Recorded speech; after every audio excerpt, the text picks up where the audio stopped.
네, 오늘 본문에 나오는 한 인물에 대해서 그 인물이 고백하는 내용을 제가 한번 얘기해 보도록 하겠습니다. 나는 더럽혀져서 쓸모없는 넝마처럼 던져지고 말았습니다. 다른 이의 기쁨을 위해서 유혹만 당하고 이제는 학대를 받는 처지가 되었습니다. 이건 제게 너무 가혹한 일입니다. 저는 죄인처럼 쫓겨났습니다. 저는 아브라함의 아들을 낳았던 하갈입니다. 하갈의 모습에서, 하갈의 시선에서 이렇게 한번 적어보았습니다.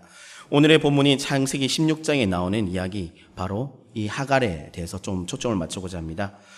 혹시나 여러분들은 내 동댕이 쳐져 본 경험이 있으십니까? 어떤 이의 즐거움을 채워주다가 버림받고 부당하게 혹시 쫓겨난 적이 있었나요? 또는 도망쳐 본 적이 있으십니까? 아마도 이런 류의 경험을 한 적이 있으신 분들도 분명히 있을 겁니다. 이런 부당한 일을 겪지 않기 위한 방법이 무엇일까 하는 고민을 수없이도 많이 했을 겁니다. 때로는 이렇게 생각할 수도 있습니다. 만약 내가 다르게 행동했더라면, 그때 내가 좀 더 참았더라면, 내가 그 자리에 없었더라면, 이런 생각이 계속되기도 합니다. 이런 억울한 일이 있을 때 나의 주변 사람들은 나를 위로하기 위해서 그 일이 당신의 잘못이 아니라고 말하며 또 때로는 위로하기도 합니다. 다른 이의 잘못이라고도 이야기를 할 것입니다. 그러나 이런 말을 들어도 당사자의 마음속에는 여전히 아픔이 있고, 그리고 여전히 거부감이 들며, 그리고 여전히 자기를 탓하는 마음을 가지게 될 것입니다. 아마도 이런 해결되어지지 않는 감정은 시간이 지날수록 조금씩은 잊혀져 갈 것이나, 어떤 상황에서, 어떤 조건에서 그 잊혀져 가던 것들이 다시금 떠올라서 자신을 괴롭게 할 때가 있습니다. 이런 시련을 겪고 있을 때 믿는 자들이 던지는 마음속의 외침이 있습니다. 하나님은 어디에 계신가요?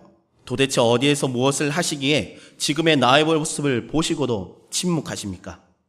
저에게 지난날 말씀하셨던 모든 것이 합력하여 선을 이룬다고 약속하신 우리의 조건자 하나님은 진정 어디에 계신단 말입니까? 진정 저를 보고 계십니까? 이런 한섞인 소리를 하늘을 향해서 믿는 자들은 강하게 외치기도 합니다. 만약에 인내와 시련의 긴 터널을 보내온 믿음의 선배들이 이런 이야기를 듣게 되었을 때 그들은 분명히 이렇게 이야기할 것입니다. 성도님, 때로는 누구누구야, 너의 삶이 너무나도 힘든 가운데 있다 할지라도 하나님은 지금도 너의 모든 것을 지켜보고 계신단다. 무소부재하신 하나님께서 바로 지금 여기에 계십니다. 결코 눈을 감지도 않으시고 졸지도 않으시며 잠도 없으시며 모든 사정을 다 알고 계신 하나님이 지금도 우리를 바라보고 있습니다. 그 하나님, 지금 여러분 한 명 한 명의 마음속 그 구석구석까지 다 보고 계십니다. 라고 이야기를 할 것입니다. 성도 여러분이라면 이런 고통 가운데 계신 분에게 뭐라고 말씀하시겠습니까? 오늘 본문을 통해서 우리의 말할 바에 대한 답을 찾아가도록 하겠습니다. 창세기 11장은 데라의 족보의 이야기를 하면서 아브람과 사레의 이야기를 잠깐 등장시킵니다. 여기서 사레에 대한 소개는 임신을 하지 못하는 여인으로 나옵니다. 결혼하고 바로 임신을 하지 못한다고 해서 임신을 못한다라고 표현을 하진 않습니다. 서로 간에 충분한 노력을 기울였음에도 임신이 되지 않았기에 성경은 사레를 소개할 때 임신을 못하는 여인으로 소개를 한 것입니다. 결혼을 하고 나서부터 수많은 시간이 흐른 뒤 창세기 16장에서도 사레는 여전히 아이가 없는 상태입니다. 아이를 가지지 못한 것에 대한 상신의 마음은 쉽게 치료되지 못합니다. 사레의 마음, 그 마음의 상심이 더 커지는 일이 있었습니다. 15장에서 그 일을 찾아볼 수 있습니다. 14장에서는 아브라함은 롯을 구하기 위해 최선을 다합니다. 하나님의 도움으로 아브라함은 롯을 구할 수 있었습니다. 이렇게 롯을 구하고 돌아오는 길에 여호와께서 아브라함에게 나타나서 아브라함과 언약을 세우십니다. 그 언약의 내용이 15장에 또 등장하는데 15장 1절에 보면 여호와의 말씀이 환상 중에 아브라함에게 임하여라고 하는 말이 등장합니다. 하나님이 아브라함에게 나타났고 아브라함은 이렇게 나타난 하나님과 대화를 하기 시작합니다.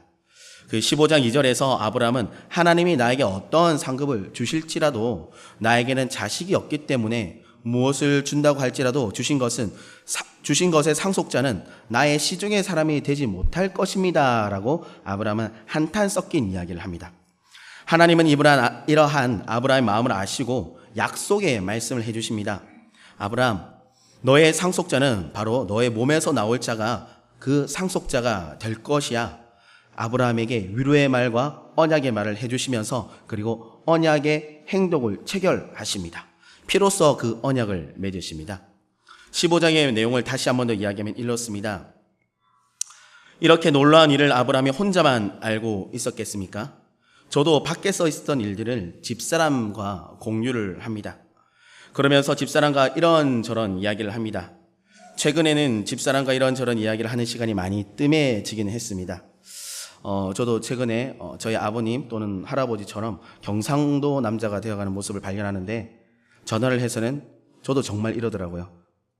애들은 밥은 지금 뭐해? 그래 알았어. 이렇게 말하고 끝내는 모습을 저는 보았습니다. 물론 어른들의 말투는 아는 밥은 뭐하노? 알았다. 이거지만 저는 조금 젊으니까 다른 말을 썼습니다. 정말 안타까운 모습이기도 합니다. 하지만 아브라함은 조금 다릅니다. 달랐던 것 같습니다. 사례와 이런저런 이야기를 다 나누었던 것입니다. 아브라함은 자기가 사랑하는 사라에게 롯을 구한 이야기와 그 다음에 있었던 모든 일들을 함께 나누었습니다. 그리고 사라도 아브라함의 이야기를 들으면서 자신이 사랑하는 남자가 밖에서 어떤 일을 겪었는지 알게 되었고 그 일들 중에 사라가 가장 좋아하는 대목은 아마도 태의 축복을 받은 부분일 것입니다. 당시의 모습을 상상해 보면 사라는 자신의 나이와 환경을 잊고 너무나도 기뻐했을 것입니다. 이 당시의 나이는 얼추 잡아도 70 이상입니다. 그런데 아브라함으로부터 들었던 태의 축복은 하루하루가 지날수록 그냥 지나가는 말이 되어버렸습니다. 수많은 노력을 분명히 다시 했습니다. 그럼에도 여전히 아이를 가지지 못하는 현실의 모습에 사라는 너무나도 큰 낙담을 했을 것입니다. 왜냐하면 사람은 기대치가 컸을 때 이루어지는 실망감이 오면은 그 낙담감이 어마어마하게 크기 때문입니다. 아이를 가지지 못하는 부부를 보면 남편보다는 아내가 더욱더 마음의 상심이 큰 것을 볼 수 있습니다. 이처럼 아브라함, 사라도 마음의 상심이 있었고 그 중에 사라의 마음의 상심, 그 상처가 더욱더 크게 있었을 겁니다. 이런 배경을 인지하면서 오늘의 본문인 16장을 좀 다시 보도록 하겠습니다. 조금은 드라마적인 요소를 더해가면서 본문을 살펴보고자 합니다. 사라는 여전히 자신이 임신을 못하게 되자 지난날 아브라함이 받았던 축복을 다시금 떠올립니다. 아브라함의 몸에서 나온 자식이 상속자가 될 것이라고 했었는데 이 부분을 생각합니다. 그렇다면 꼭 내가 아이를 가지지 않아도 되는 것이 아닐까라고 사라는 생각했을 수도 있습니다. 사라는 여기서 큰 실수를 하게 됩니다. 하나님이 아브라함에게 분명히 아브라함의 몸에서 나온 그 자식을 이야기했습니다. 이 당시에 아브라함에게 아내는 당연히 사라입니다. 하나님은 먼 훗날 아브라함이 수많은 첩을 거느리고 있으면서 그에게 많은 자식이 생길 것이라고 말하지 않았습니다. 극도의 스트레스에 처한 사라는 하나님을 찾지 못하고 자신의 지혜에 의지하며 하나님의 축복의 말씀을 멋대로 해석해 버렸습니다. 분명히 자신이 아브라함의 아내이고 유일한 아내임에도 불구하고 사라는 그 해석을 다르게 해버립니다. 이 땅에서 삶을 살아가는 많은 믿음의 사람들도 사라와 같은 실수를 범합니다. 하나님의 축복의 말씀이 분명히 임하였음에도 그 축복이 언제 이루어질지 몰라서 안절부절하다가 첫마음을 잃어버리고 하나님의 축복을 등한시하는 경우가 많이 있습니다. 이런 상황이 있을 때 누구를 탓하겠습니까? 하나님을 탓해야 합니까? 당연히 그럴 수 없습니다. 굳이 원인을 찾자면 믿음이 부족하며 믿음을 더 굳건하게 만들지 못한 이들이 문제입니다. 오늘의 본문의 사례도 이와 같은 부류입니다. 하나님의 약속의 말씀이 이루어질 것에 대한 믿음이 부족했기에 자신의 몸종인 하갈이 그제서야 눈에 들어오기 시작합니다. 사라와 하갈은 평소에 분명히 함께 다녔습니다. 왜냐하면 몸종이었기 때문입니다. 하나님의 약속의 말씀을 받았을 때도 여전히 하갈은 사라와 함께 있었습니다.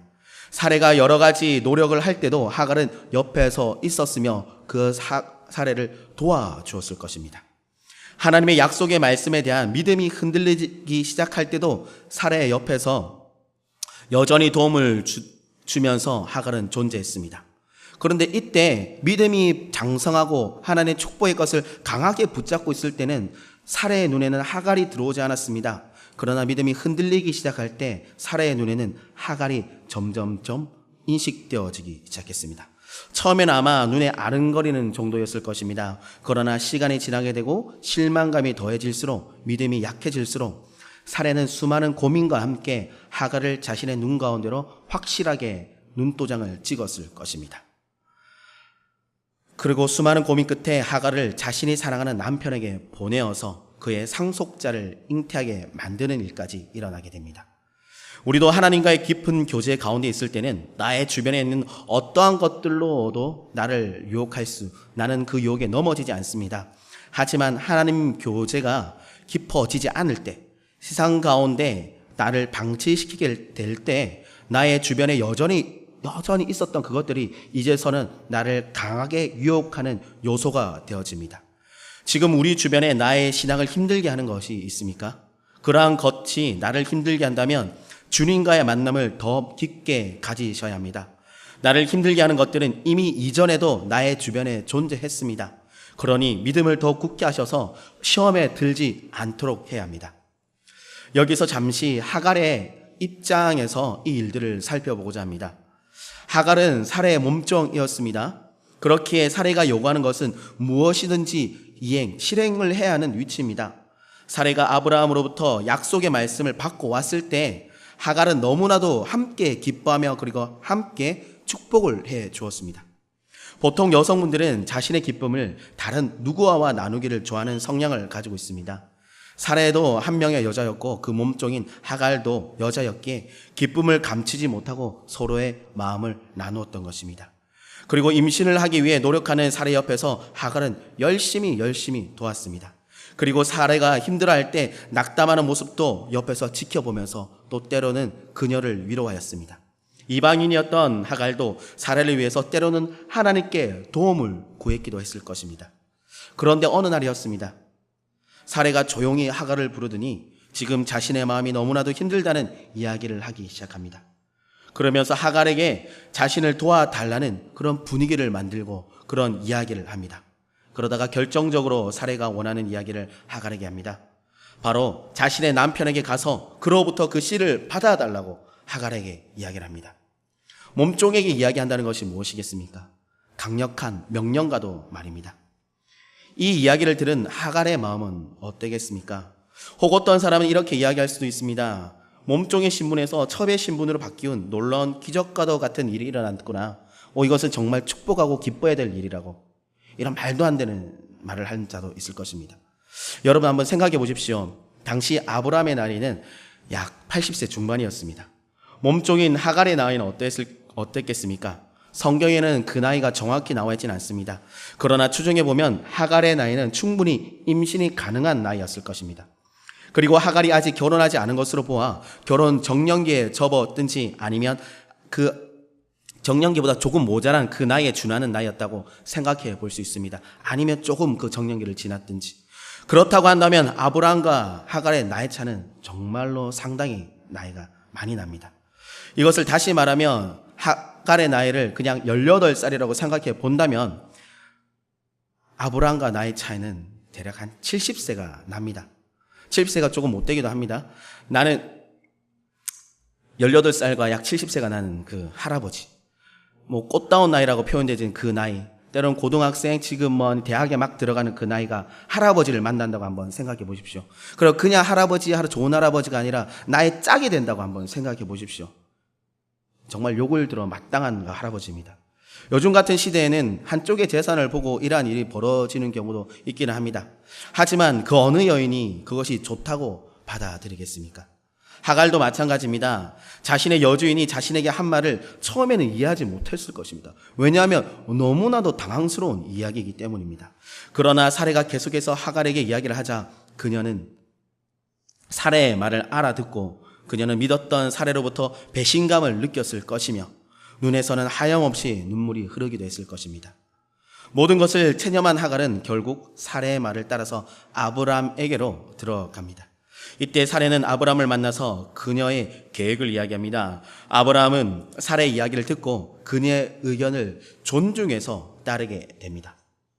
누군가의 이야기를 존중해서 듣고 따른 것은 매우나 중요한 것입니다. 하지만 진리의 부분에 있어서는 누군가의 이야기를 듣고 따른 것은 매우 잘못된 행동입니다. 진리의 부분에 있어서는 바로 하나님의 이야기를 들어야 됩니다. 때로는 하나님이 보내신 자의 이야기를 들어야 됩니다. 하나님이 이미 아브라함에게 자손에 대한 약속을 하셨습니다. 그러나 현실의 상황이 답이 없는 것처럼 보인다고 해서 그는 하나님의 약속이 아닌 다른 사람의 이야기를 듣게 됩니다. 그것도 자신이 가장 사랑하는 사례의 이야기를 듣게 됩니다. 우리는 여기서 작은 교훈을 발견해야 합니다. 하나님이 남자와 여자를 짝지어서 서로의 모든 것을 알게 하는 부부의 삶을 살게 하였을 때 그 부부는 모든 것을 함께 나누며 같은 길을 걸어가야 합니다. 때로는 한쪽이 힘들고 지쳐서 잘못된 생각을 할지라도 다른 한쪽이 깨어 있으면서 바른 길로 가고자 노력해야 하는 것이 부부의 참 모습입니다. 물론 이러한 일들이 일어날 때 그 부부는 너무나도 힘들고 고통의 시간을 보내야 하는 경우가 대부분입니다. 그래도 잘못된 길을 가는 것보다 고통 가운데 있을지라도 하나님의 약속을 믿으며 바른 길을 가는 것이 더 중요합니다. 그럴 때 부부는 함께 일어설 수 있습니다. 만약 나의 배우자가 안쓰러워 보여서 하나님이 제시한 그 길을 가지 않는 것은 최악의 선택을 하는 것입니다. 계속해서 성경을 살펴보고자 합니다. 하갈은 사라의 명령에 따라서 아브라함과 그 관계를 가집니다. 그 후에 우리가 예상하듯이 놀라운 일이 일어납니다. 바로 임신이 되어버린 것입니다.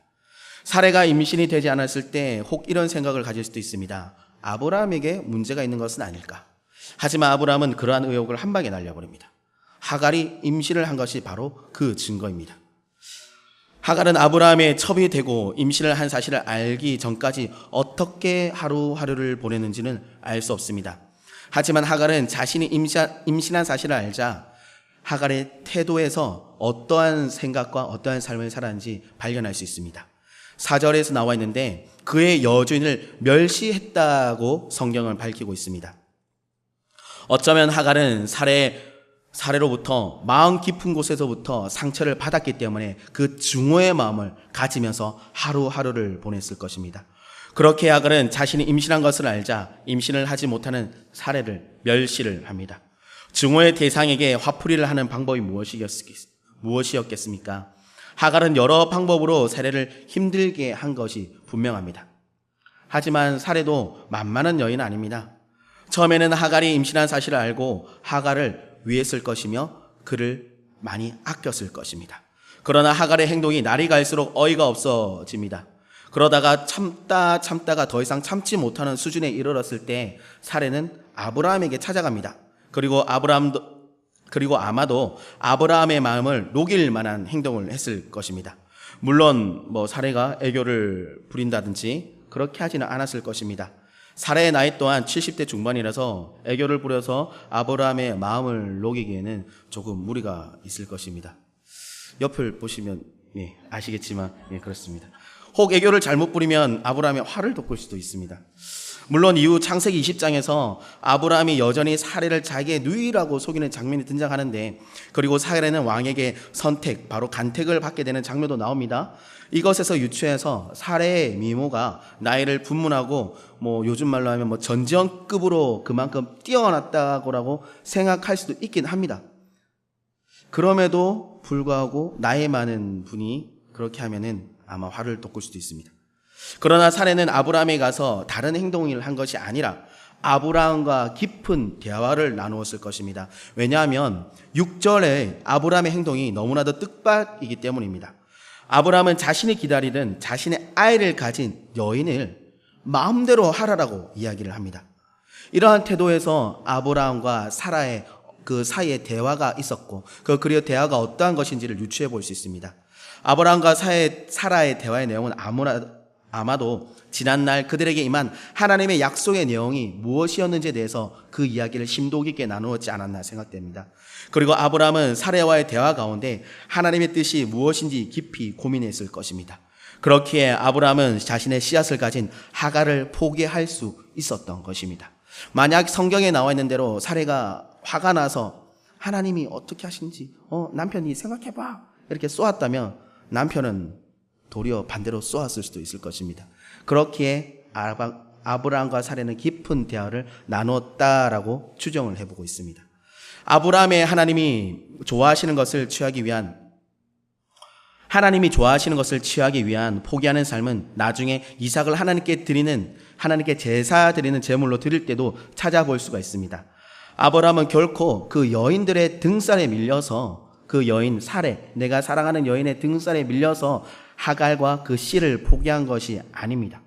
우리의 삶도 아브라함과 같아야 합니다. 무언가 우리의 삶이 힘들어질 때 우리의 삶을 하나님 앞에 되돌아보아야 합니다. 그때 하나님은 우리에게 통찰력을 분명히 주십니다. 그 통찰력으로 우리의 삶 속에 버려야 할 것들을 찾아서 과감히 버리고 다시 하나님이 원하시는 그 삶을 살아가는 믿는 자들이 되어야 합니다. 그리고 마치 오늘 성경은 계속해서 일일 드라마처럼 연속극처럼 반전이 또 일어납니다. 아브라함의 허락을 받은 사례는 이제껏 참았던 분노를 바로 하갈에게 쏟아내기 시작합니다. 되로 주고 말로 받는 것과 같은 일이 일어납니다. 하갈은 자신의 신세가 하루아침에 이렇게 변할 줄을 전혀 생각을 못했습니다. 그저 자신에게 펼쳐질 앞날의 즐거움만을 생각하고 있었는데 마른 하늘의 날벼락과 같은 일이 지금 이 순간 하갈에게 일어나고 있습니다. 하갈은 사라의 구박을 견디지 못했고 이러한 구박 당하는 사실을 알고 있는 아브라함도 전혀 도움을 줄 생각하지 않는지라 바로 하갈은 도망을 가게 됩니다. 여러분 생각해 보십시오. 하갈은 그 태를 잉태한 임산부입니다. 우리가 지금 흔히 알고 있듯이 임산부는 스트레스를 최소한으로 받아야 합니다. 그리고 그 태중의 아이를 위해서라도 위험한 일은 최대로 피해야 합니다. 이것이 현대의학만 해당되는 것이 아니라 분명히 그 수천 년 전부터도 다들 알고 있던 내용입니다. 그러나 하갈은 자신의 뱃속의 아이와 자신의 목숨의 위험을 느낀 나머지 아브라함 집에서 도망가는 그런 선택을 하게 되고 도망을 갑니다. 그런데 여기서 보면 그 누구도 하갈을 따라 나서지 않았고 오로지 혼자서 그 도망의 길을 가게 됩니다. 하갈이 도망을 얼마나 간 것인지에 대해서는 성경이 정확하게 나오지 않습니다. 그러나 이후 나오는 성경에서 다시 돌아갈 만한 거리까지 나온 것은 아닐지 한번 추정해 볼 수 있습니다. 하갈은 이렇게 도망을 나오면서 어떤 생각을 하였을까요? 혹 아브라함이 하갈이 도망간 사실을 알고 그 마음을 돌려서 자신을 구하러 왔으면 하는 마음을 가졌을까요? 그 누구도 하갈의 마음을 알 수는 없습니다. 우리의 삶 또한 마찬가지입니다. 어려운 상황이 우리에게 닥쳐왔을 때 그 일을 겪는 우리의 마음은 그 누구도 알 수 없습니다. 그 일을 겪고 있는 당사자도 때로는 자신의 그 마음, 그 아픈 정도를 모를 때가 너무나 많습니다. 성경은 이 타이밍에 또다시 한번 놀라운 반전의 이야기를 저희들에게 가르쳐 줍니다. 아무도 몰라주었던 하갈의 마음을 단 한 분만이 그 마음을 정확하게 알아주고 있습니다. 바로 우리가 기대하는 것처럼 하나님 한 분만이 그녀의 마음을 온전하게 바라보고 온전하게 이해를 하고 있습니다. 그렇게 하나님은 그녀에게 그녀를 돕는 천사 여호와의 사자를 보냅니다.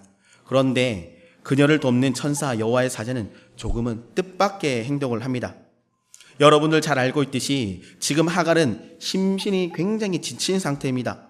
그녀가 도망을 나왔을 때 제대로 갖춰 입고 나왔겠습니까? 아니면 무언가를 제대로 들고 나왔겠습니까? 그녀의 형색이 그렇게 썩 좋아 보지는 않을 것을 우리는 쉽게 상상해 볼 수 있습니다. 마침 그녀가 생곁에 있을 때 돕는 천사 여호와의 사자가 그녀에게 나타납니다. 그리고 하갈에게 질문을 합니다. 어디서 왔는지 그리고 어디로 가는지 물어봅니다.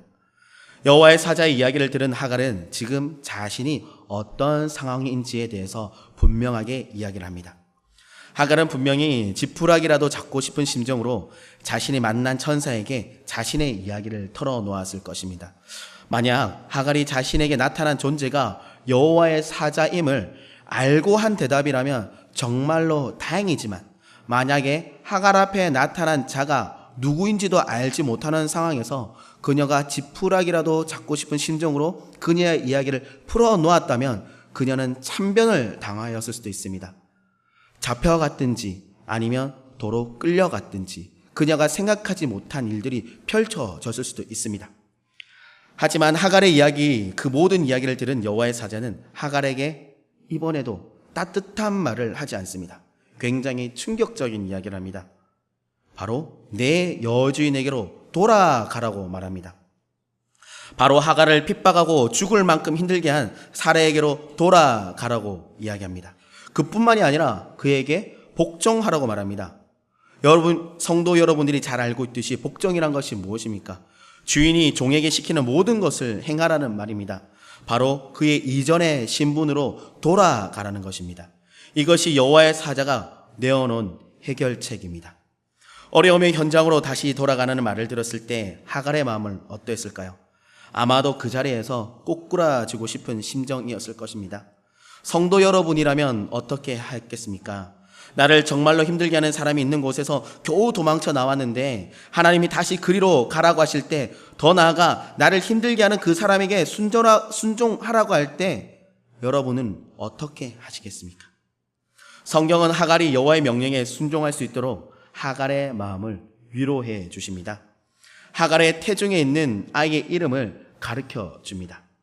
그리고 그 아이가 어떤 인물이 될지에 대해서도 아주 자세하게 하갈에게 이야기를 해줍니다. 이러한 이야기를 들은 하갈은 마음이 한결 편안해집니다. 그리고 여호와의 사자가 그녀와 함께 있으니 그녀는 바른 생각을 할 수 있게 됩니다. 고통과 혼란 가운데 혼자 있을 때는 도망이란 것을 선택했지만은, 고통과 혼란 가운데 있을지라도 하나님이 보내신 여호와의 사자, 하나님이 사람을 만났을 때 그는 올바른 정신으로 올바른 생각과 올바른 판단을 할 수 있었습니다. 여호와의 사자와 하갈의 대화의 장면을 통해서 앞서 드린 질문에 대한 도움을 얻으시길 바랍니다. 때로는 하나님께서 내가 정말 가기 싫어하는 곳으로 인도할 때가 있습니다. 그렇게 인도함을 받을 때 하나님은 침묵하시지 않으십니다. 돕는 천사와 돕는 말, 믿음의 말을 우리에게 주십니다. 우리는 이러한 하나님을 의지하며 믿어야 합니다. 지금 힘든 상황에 계신가요? 그렇다면 돕는 하나님을 의지하십시오. 내가 가고 있는 이 길에 대한 확신을 구하시기 바랍니다. 하나님은 분명히 응답을 하실 것입니다. 이 응답을 얻는 성도님들이 되시기를 바랍니다. 마지막으로 하갈의 탄성에 가까운 고백을 살펴보기 원합니다. 13절에서 하갈은 자기에게 이르신 여호와의 이름을 나를 살피시는 하나님, 나를 살피시는 하나님, 이렇게 고백을 합니다. 이 말을 다른 말로 하면 엘로이라는 말입니다. 나를 살피시는 하나님, 엘로이. 여러분을 살피시는 하나님, 엘로이. 여러분 꼭 이것을 기억하시길 바라겠습니다. 우리도 하갈과 같은 고백을 하여야 합니다. 우리의 삶이 아무리 힘들고 어려워도 하나님 지금도 나의 삶의 모든 구석구석을 살피시고 있구나. 엘로이의 하나님을 우리는 기억하면서 고백을 해야 합니다. 하나님이 우리를 보시는 것이 왜 중요합니까? 하나님이 보시고 있다는 것을 깨달았다면 이제 하나님의 주관하신 가운데 그러한 사건들이, 나를 힘들게 하는 그러한 사건들이 우리에게 일어나는 것들을 깨달아야 합니다. 바로 하나님의 주관으로 인해서 내가 지금 힘든 상황을 보내고 있구나라는 사실을 깨달아야 하는 것입니다. 하나님은 우리가 고통 가운데 있는 걸 즐기시는 분이 절대로 아닙니다. 하나님은 그분 안에서 우리가 더 잘되고 더 잘되기를 원하시는 것이 바로 하나님의 마음입니다. 따라서 나를 힘들게 하는 그 사건이 참으로 끔찍하고 파괴적일지라도 성도 여러분은 하나님을 알고 믿으며 그분의 이름을 신뢰한다면 하나님께서는 자신의 섭리 가운데 그러한 힘든 그 모든 일들을 선하게 사용하실 것이라고 믿으셔야 합니다. 이는 그가 주를 찾는 자들을 버리지 아니하시기 때문에 우리는 이 말씀을 믿는 것입니다. 또 하나는 성도님들이 사랑하는 사람이 여러분 곁을 떠나서 어디론가 가버려서 도대체 무엇을 하고 있는지 우리가 알지 못할 때가 있습니다. 그의 삶 가운데 무슨 일이 일어나고 있는지 모른다고 할지라도 엘로이, 바로 감찰하시는 하나님께서는 다 알고 계십니다. 하나님은 항상 지켜보시고 계십니다. 우리는 할 수 없지만은 하나님은 할 수 있습니다. 그렇기에 우리는 엘로이의 하나님을 기억해야 합니다. 주의 이름의 견고한 망대로 우리는 달려가야 합니다. 엘로이의 그 견고한 망대로 달려가십시오. 그래서 우리는 그곳에서 안식을 누려야 합니다. 우리는 하나님의 이름을 통하여 하나님이 더욱더 잘 알게 될 것입니다. 오늘 살펴본 말씀을 통해서는 감찰, 지켜보시는 그 엘로이의 하나님, 그 부분에 대해서만 살펴보았습니다. 이 하나를 알므로 통해서 우리는 하나님의 일부분을 더 알게 된 것이니 앞으로도 더욱더 많은 하나님의 하나님을 잘 알게 될 것입니다. 이와 같은 진리는 성도 여러분에게 분명히 위로를 줍니다. 그리고 치유와 온전함과 희망을 줍니다. 성도 여러분을 위협하는 거짓말쟁이들의 불같은 화살로부터 그 이름을 알게 될 때 하나님은 우리를 분명히 보호해 주십니다. 하나님의 이름 중에 하나인 엘로이, 나를 감찰하시는 하나님을 기억하고 의지하시는 성도님들이 되시기를 간절히 축복합니다. 이 시간 다 함께 찬양 드리도록 하겠습니다.